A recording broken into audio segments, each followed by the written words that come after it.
Hello dear, welcome to castle campus. तो चलिए इस लेक्चर में हम जो है कि फ्लूइड मैकेनिक्स में, स्पेशली फ्लूइड डायनेमिक्स में जो अलग अलग नंबर्स हैं तो उसको स्टडी कर लेते हैं और देख लेते हैं उसको याद कैसे करेंगे या होते क्या हैं। जैसे कि आपके पास आइलर नंबर है फर्स्ट, तो ये होता है root over inertia force upon का प्रेशर फोर्स, जो कि यहाँ पे लिख रखा है। तो इसको आप याद कैसे करोगे कि EIP, बस आप याद कर लेना।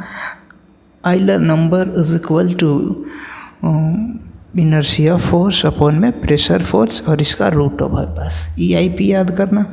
और जो सेकंड वाला है रेनॉल्ड्स नंबर, ये तो सबको याद रहता है, इनर्शिया फोर्स अपॉन में विस्कस फोर्स। यार इसको याद रखो, नहीं याद है यानी आप पीछे हो। तो अगर ये नहीं याद है तो इसको RIV से आप याद कर सकते हो, लेकिन जनरली सबको याद होता है Reynolds number is equal to inertia force upon में विस्कस फोर्स। ओके, नाउ जो है अगला नेक्स्ट है फ्रॉड नंबर। तो Froude number inertia force upon में ग्रेविटी फोर्स होता है, इसका रूट ओवर।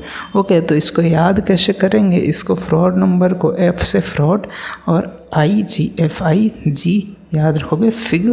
तो ये हो गया फ्रॉड नंबर का एक तरीके से फॉर्मूला, आपको याद रह जाएगा। ये बस याद रखना है, रूट ओवर रहता है। रूट ओवर किस में सिर्फ नहीं रहता है? रेनॉल्ड्स नंबर में, और सब में रूट ओवर है, सब में। तो अब अगला जो है मैक नंबर। तो मैक नंबर होता है root over inertia force upon का इलास्टिक फोर्स। तो MIE अगर याद करें तो मैक नंबर इजीली याद रख सकते हैं, रूट ओवर तो होता ही है। नाउ वेबर नंबर, ये बहुत बार पूछता है कि वेबर नंबर किन किन दो फोर्सेस का रेशियो होता है। तो इनर्शिया फोर्स अपॉन में सरफेस टेंशन फोर्स, इसका रूट ओवर बस याद रखना है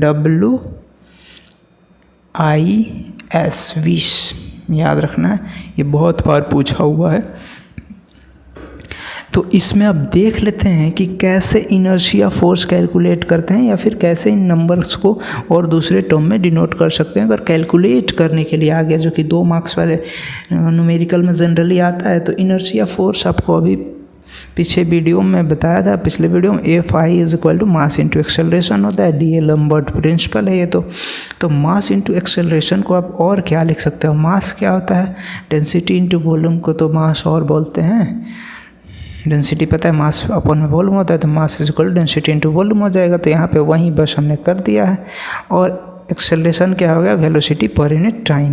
तो ये हमने यहाँ पे लिख दिया है। नाउ जो नेक्स्ट स्टेप में हमने जो किया है वो चीज़ आपको मैं एक बार समझा दूँ कि रो के जगह पे एज इट इज़ रो लिख दिया है मैंने। अब नाउ जो वॉल्यूम है उसको कैरेक्टरिस्टिक्स लेंथ का क्यूब लिखा है। क्यों लिखा है? कि वॉल्यूम क्या होता है कि कोई भी लिनियर डिस्टेंस का ही तो क्यूब होता है। जैसे एरिया इंटू लेंथ होता है, जो वॉल्यूम होता है cross sectional area into length. तो क्रॉस सेक्शनल एरिया क्या होता है? Area length into breadth into height कर दें अगर, तो यही तो वॉल्यूम होता है। अगर किस क्यूब का निकालना चाहें वॉल्यूम, तो क्यूबॉइड का, तो एक तरीके से लीनियर डिस्टेंस ही तो है LBH। तो इस तरीके से कैरेक्टरिस्टिक्स लेंथ का क्यूब कर दिया, लीनियर डिस्टेंस का, तो वॉल्यूम हो गया। और V/T ऑलरेडी वैसा ही है। अब इस इक्वेशन को चेंज करने के लिए, अपने तरीके का बनाने के लिए क्या करेंगे कि एक कैरेक्टरिस्टिक्स लेंथ को T से डिवाइड कर देंगे और V को एज इट इज़ रखेंगे। तो हमारे पास फाइनल इक्वेशन जो आएगा वो ये निकल के आ जाएगा, यानी कि रो V स्क्वायर और LC यानी characteristics length square. Because length by time क्या होता है? यही तो होता है वेलोसिटी डिस्टेंस अपॉन टाइम। तो LC क्या है? कैरेक्टरिस्टिक्स लेंथ है, मतलब एक तरीके का कोई भी तो डिस्टेंस ही तो है ना। वो बात करें विस्कस फोर्स की, तो ये कैसे निकालेंगे? तो विस्कस फोर्स जो है शियर स्ट्रेस इंटू एरिया होता है। शियर स्ट्रेस आपको पता है क्या होता है? म्यू DU अपॉन में DY। अगर DU को मैं V बोलूँ, एक स्मॉल वेलोसिटी को V में चेंज कर दिया, और DY को H बोलूँ, यानी इसको हाइट में चेंज कर दिया। DY तो वहीं तो होता है vertical height from the surface. तो आपको कोई दिक्कत है ना? तो ये इस तरीके का सो गया। टाउ का वैल्यू म्यू V अपॉन में H और ए ऐसे ही रह गया एज इट इज़। तो यहाँ पे जैसे वॉल्यूम को हमने एलसी का क्यूब लिखा था यानी कैरेक्टरिस्टिक लेंथ का क्यूब, तो एरिया उसी तरीके से एलसी का स्क्वायर हो जाएगा, ठीक है। और म्यू का mu as it is, velocity का वेलोसिटी एज इट इज़। लेकिन एच क्या है, ये भी तो एक तरीके का कोई डिस्टेंस ही है, लीनियर डिस्टेंस है, तो इसको एलसी हमने लिख दिया। तो फाइनली आप इसको घटाओगे तो आपके पास क्या इक्वेशन बच जाएगा, म्यू वी एल। तो ये क्या बच गया, विस्कस फोर्स का आपके पास फॉर्मूला बच गया म्यू वी एल। और ये क्या था, इनर्शिया फोर्स का rho v square l c square. तो यहाँ से आप रेनॉल्ड्स नंबर निकालोगे तो एक तरीके से आपके पास निकल के आ जाएगा rho v square l c square upon में म्यू वी एल सी। इसको कटा पिटा के आप निकालोगे तो एक तरीके से जो है कि Reynolds number is equal to rho v l c upon में म्यू। आप इसको सॉल्व करके देखना, ये कैंसिल हो जाएगा, ये कैंसिल आउट हो जाएगा, आपके पास फाइनल यहीं बचेगा, that is Reynolds number is rho v l c upon में म्यू। एल सी क्या है, कैरेक्टरिस्टिक्स लेंथ है, तो कहीं कहीं पे रो वी एल अपॉन में म्यू भी लोग बोल देते हैं, बिकॉज जो लीनियर डिस्टेंस का मतलब एक तरीके से रॉड होता है तो वहाँ पे एल सी किसके बराबर हो जाता है, एल के बराबर, इसीलिए रो वी एल अपॉन में म्यू बोल देते हैं ना। फ्रॉड नंबर की बात करें तो फ्रॉड नंबर होता क्या है, सबसे पहले तो ये होता है इनर्शिया फोर्स अपॉन में ग्रेविटेशनल फोर्स। तो इनर्शिया फोर्स अभी हमने निकाला था rho v square l c square, और ग्रेविटेशनल फोर्स एम जी होता है, तो root over inertia force upon में ग्रेविटेशनल फोर्स लिखें। अब इन सारी इक्वेशंस को कटाएं, कब कटाएंगे, एम जी का वैल्यू लिख के, मतलब मास का वैल्यू कितना आता है, rho l c square rho l c cube आता है, बिकॉज मास कितना होता है, रो इंटू वॉल्यूम, और वॉल्यूम एल सी क्यूब आ सकता है, अभी आपने देखा था।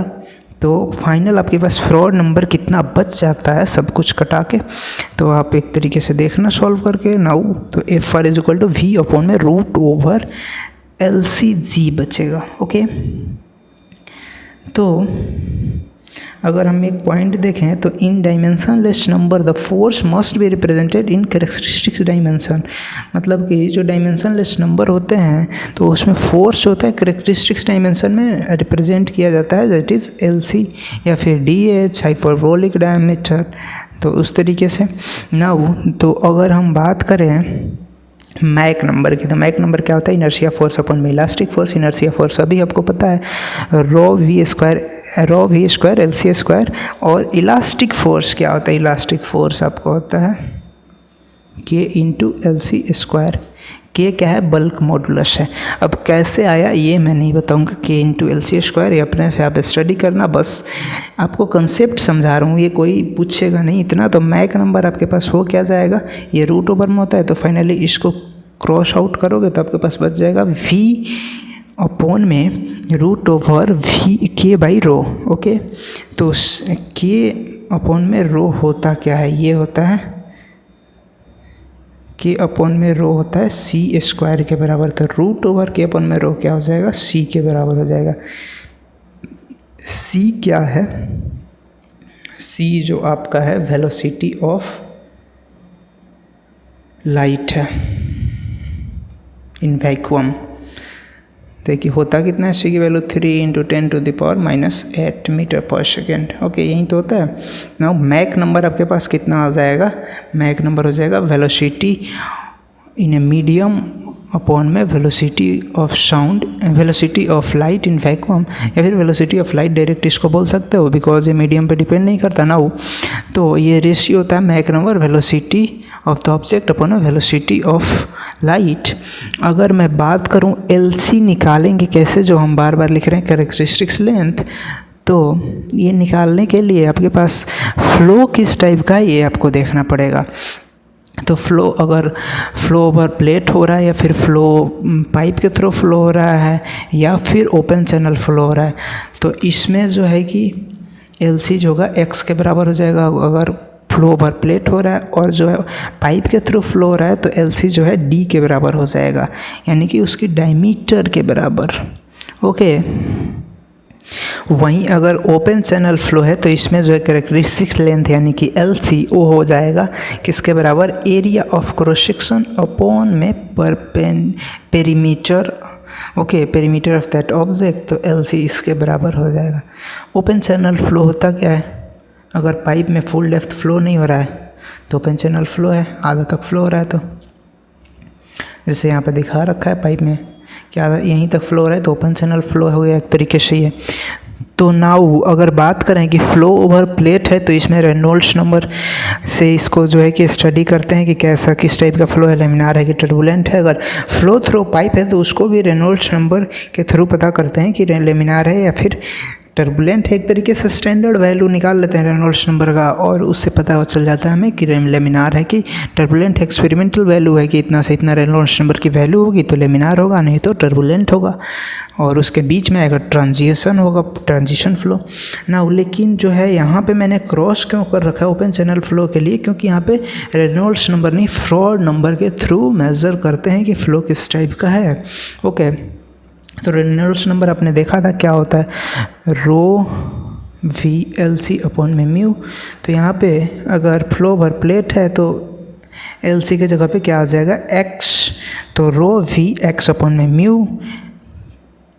V के जगह पे U इन्फिनाइट क्यों लिख रखा है, क्योंकि U इन्फिनाइट इनिशियल वेलोसिटी हमने कंसिडर कर रखा है। ओपन चैनल फ्लो है तो अगर कोई भी ओपन चैनल फ्लो नहीं, फ्लो ओवर प्लेट, तो ये कोई भी प्लेट है यहाँ पे फ्लो हो रहा है, तो यहाँ पे आपको पता है कि बाउंड्री लेयर बनेगी कुछ इस तरीके से ना। तो इसके इस प्लेट पे आने के पहले वेलोसिटी कितनी थी उसको U इन्फिनाइट बोल रहे हैं, तो इसीलिए हमने V की जगह पे U इन्फिनाइट लिया है। अब ना अगर रेनॉल्ड्स नंबर जो है पाइप फ्लो के लिए क्या होगा, तो रो VD अपॉन में म्यू। LC की जगह पे क्या आ जाएगा, D आ जाएगा अपॉन में म्यू। ओके, तो अगर रेनॉल्ड्स नंबर की वैल्यू जो है 2000 से कम है या फिर उसके इक्वल है तो लेमिनार फ्लो होगा। अगर 4000 से ग्रेटर है तो क्या होगा, टर्बुलेंट फ्लो होगा। किसके लिए, पाइप फ्लो के लिए। और इन दोनों के बीच में क्या होगा, 2000-4000 के बीच में, तो ये होगा ट्रांजिशन फ्लो। ओके, और जो है कि एक बार मैं बता दूं थोड़ा सा कि जो आप देख रहे हो कि DH या फिर LC, इसकी वैल्यू कैसे निकालेंगे। तो अगर मैं बोलूँ डायमीटर, हाइपरबोलिक डायमीटर, यानी कि अगर आपने तो पढ़ लिया कि फ्लो थ्रू पाइप, तो पाइप अगर तो है सर्कुलर क्रॉस सेक्शन का, तो इसमें D की वैल्यू जो कि अब यूज़ कर रहे हो रेनॉल्ड्स नंबर का वैल्यू रो VD अपॉन में म्यू, तो ये तो यूज़ कर लोगे। लेकिन ये D हाइपरबोलिक होता है, यहाँ पे D hyperbolic is equal to D हो जाता है for circular cross section pipe flow. लेकिन पाइप जो आपका है वो कोई इस तरीके का रेक्टेंगुलर क्रॉस सेक्शन का है, तो इसमें क्या करोगे, D हाइपरबोलिक निकालोगे, उसकी वैल्यू निकालोगे। तो D हाइपरबोलिक क्या होगा, D हाइपरबोलिक होता है 4 into area of cross section upon में पेरीमीटर। तो यहाँ पे हमें निकालना होगा, तो कैसे निकालेंगे, 4 into area of cross section that is A into B, इसकी क्रॉस सेक्शन की लेंथ इंटू ब्रेथ, अपॉन में 2 इंटू A प्लस B, यहीं तो पेरीमीटर होता है। तो हमारे पास D हाइपरबोलिक ये आ जाएगा 2 इंटू AB अपॉन में A प्लस B। तो रेनॉल्ड्स नंबर क्या हो जाएगा, रो VDH अपॉन में म्यू। कब, जब आपका क्रॉस सेक्शन है वो सर्कुलर ना हो, वो कोई और क्रॉस सेक्शन हो, तो यहाँ पे DH की वैल्यू ये आ जाएगी। अगर सर्कुलर हो तो यानी DH किसके बराबर हो जाएगा, D के बराबर। तो आपके पास सिंपल सा रो VD अपॉन में म्यू ये फॉर्मूला लग जाएगा। ओके, तो इस लेक्चर में इतना ही, आशा करता हूँ आपको समझ में आया होगा। तो चलिए चैनल को सब्सक्राइब कीजिए। Thank you.